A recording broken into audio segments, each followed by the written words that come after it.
Growing up in Western New York, you'd say hockey town, football town, one or the other, right?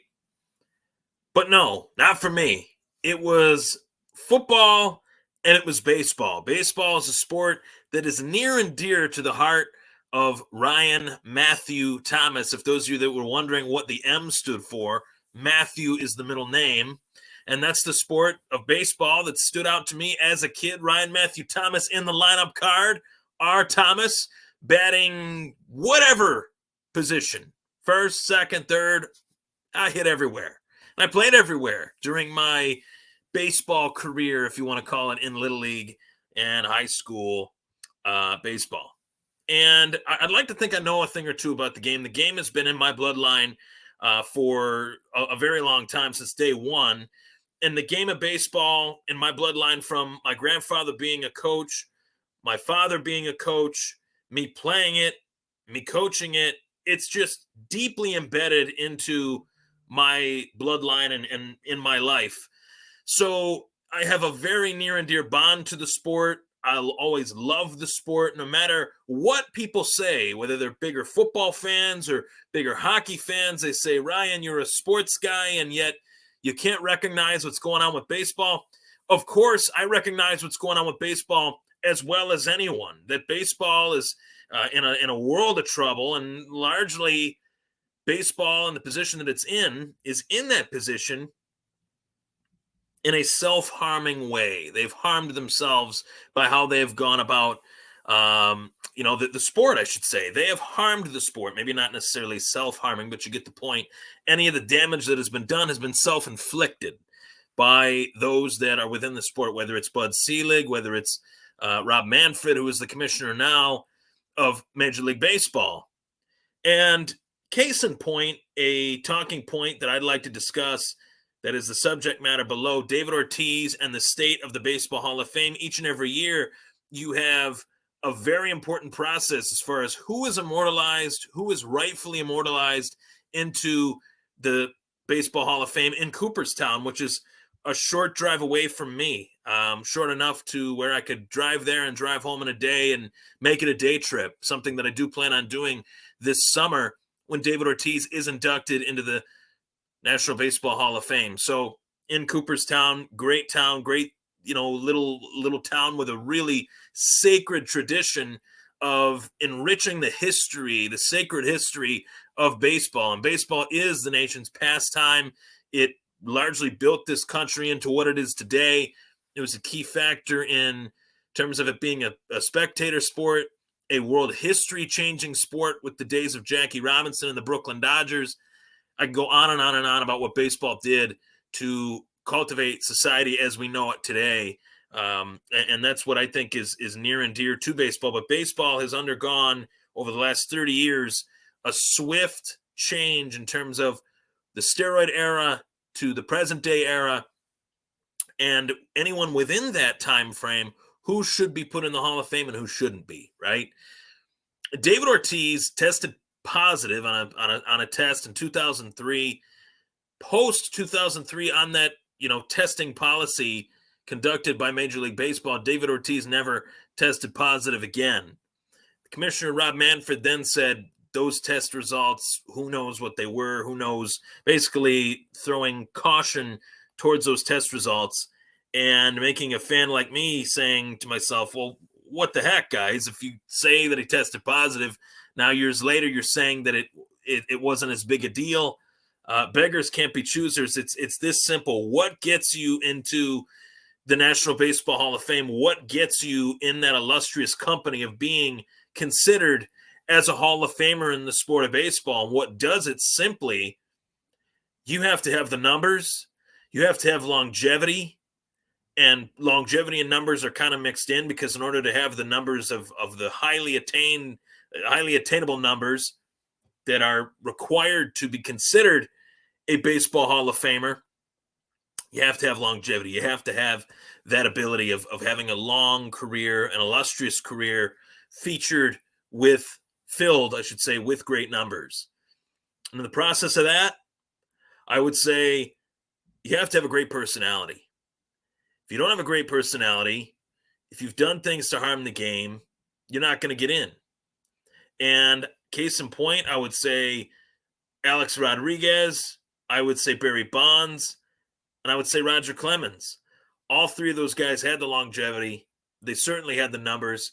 They have steroid asterisks hanging over their head, and they also have the inability to really transcend with the fan. I'd say Roger Clemens did more so than A-Rod, more so than that of Barry Bonds, but still you had this dark cloud hanging over Roger Clemens and his career based on just how he was towards the end of his career, wanting, little to nothing to do with fans, just get in, get out, pitch your innings, and go home. And that's fine. You earned the right to do that after having the long career that he had, but it didn't exactly bode well for the Hall of Fame voters. And this is where things get interesting. This is where things get a little fun. The Hall of Fame voters of baseball have way too much power, far too much power. The Hall of Fame voters in football have power in and of itself, but in baseball, these Hall of Fame voters, these national writers, have been Hall of Fame voters in the Baseball Hall of Fame for decades. They are essentially allowing or disallowing people to be immortalized within the sport. And I think this is a beggars can't be choosers type situation. Or if you're Barry Bonds, you have to be honest with yourself. You have to be honest with yourself towards how you were within the sport. Barry Bonds can't willingly tell anyone that he did not know what he was taking. Roger Clemens, he never failed a test. There was never failed tests. There was just suspicion around Roger Clemens. To my knowledge and the research I've done, he never failed a legitimate test. David Ortiz did fail a test. How legitimate was that test? That's smoke and mirrors. You can't put someone out of the Hall of Fame or put someone into the Hall of Fame. All of them got to go in, or none of them have to go in based on the steroid era. If you were on steroids, you don't go in, or you do. If you do, everyone's going in. If you don't, none of them go. If you do, if you do take the steroids, you don't go in, or you do. But it's all or nothing for me. And the fact that David Ortiz got in, I say this wearing the history-made Boston Red Sox 2018 World Series t-shirt, knowing that I got Fenway Park right behind me, to say that David Ortiz belongs in the Hall of Fame. Why? A long career, numbers, clutch, past drug tests over the course of the last 16, 17, obviously X amount of years of his career, the majority of his career. And there is a little bit of a cloud hanging over that steroid test as far as how legitimate it actually was. How recognized should that be as such? Barry Bonds, you'd find a rare occasion where Barry Bonds is positively talked about as a human being in terms of what he did for kids in the sport of baseball. Not much. In terms of paying it forward, Barry did not do a whole lot.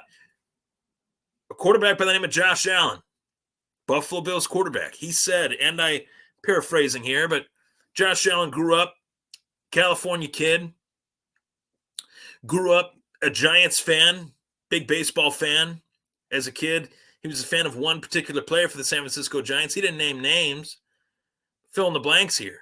He asks that said player for an autograph. That said player traumatizes him by rejecting his request for an autograph as a 10-year-old kid, 9-year-old kid.